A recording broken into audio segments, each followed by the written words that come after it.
Hi friends, வணக்கம் and welcome to Chettiar kitchen. இன்றைக்கி நம்ம கிச்சனில் அருமையான ஒரு செட்டிநாடு சட்னி ரெசிபி தாங்க பார்க்க போகிறோம்.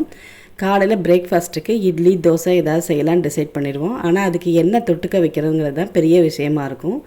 ஈஸியாகவும் இருக்கணும், எல்லாருக்குமே பிடிச்ச மாதிரி இருக்கணும்னா இந்த சட்னி ரெசிபியை ட்ரை பண்ணி பாருங்கள். ரொம்ப சூப்பராக இருக்கும், எல்லாருக்குமே பிடிக்கும். எத்தனை இட்லி சாப்பிட்டாலும் பத்தாதுங்க. அதனால் இந்த சட்னி செய்யும்போது இட்லியோ தோசையோ கொஞ்சம் அதிகமாகவே செஞ்சுடுங்க ஃப்ரெண்ட்ஸ். வீடியோக்குள்ளே போகிறதுக்கு முன்னாடி நம்ம சேனலை சப்ஸ்கிரைப் பண்ணிக்கோங்க. அப்படி பக்கத்தில் இருக்க பெல் ஐக்கானை கிளிக் பண்ண மறக்காதீங்க. வாங்க இப்போ நம்ம செட்டிநாடு கார சட்னி செய்ய ஆரம்பிச்சிடலாம். சட்னி செய்கிறதுக்கு பெரிய வெங்காயம் ஒன்று கட் பண்ணி எடுத்து வச்சுருக்கேங்க. அதில் பாதி அளவு இருக்க மாதிரி சின்ன வெங்காயம் தோல் உரிச்சிட்டு எடுத்து வச்சுருக்கேன். 2 வெங்காயமும் சேர்த்து செய்யும்போது சட்னியோட டேஸ்ட்டு சூப்பராக இருக்கும். அதனால தான் 2 வெங்காயமும் சேர்த்து எடுத்து வச்சுருக்கேன். இதை மிக்ஸி ஜாரில் சேர்த்துக்கலாம். கட் பண்ணி வச்சுருந்த பெரிய வெங்காயத்தை சேர்த்துக்கிறேன். இப்போ தோல் உரித்து எடுத்து வச்சுருக்கேன் சின்ன வெங்காயத்தையும் அதோட ஆட் பண்ணிக்கலாம். இதோட தேவையான புளி சேர்த்துக்கலாங்க. 2 பல் பூண்டும் சேர்த்துக்கிறேன். பூண்டு வாசனை பிடிக்காதவங்க அதை ஸ்கிப் பண்ணிடலாம். பூண்டு சேர்க்கும்போது சட்னி இன்னும் கொஞ்சம் வாசனையாக இருக்கும், அதனால தான் சேர்த்துருக்கேன். அதோட காரத்துக்கு வரமிளகாய் 7 சேர்த்துருக்கேங்க.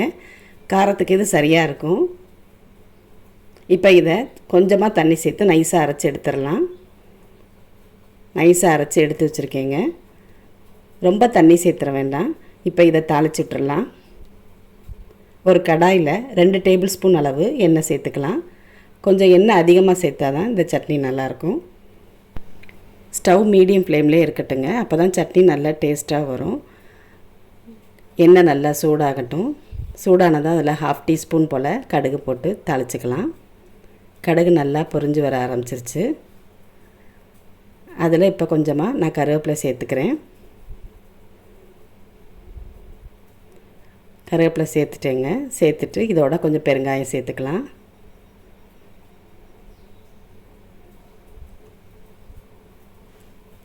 அரைச்சி வச்சுருக்க சட்னியை இதோட சேர்த்துடலாம்.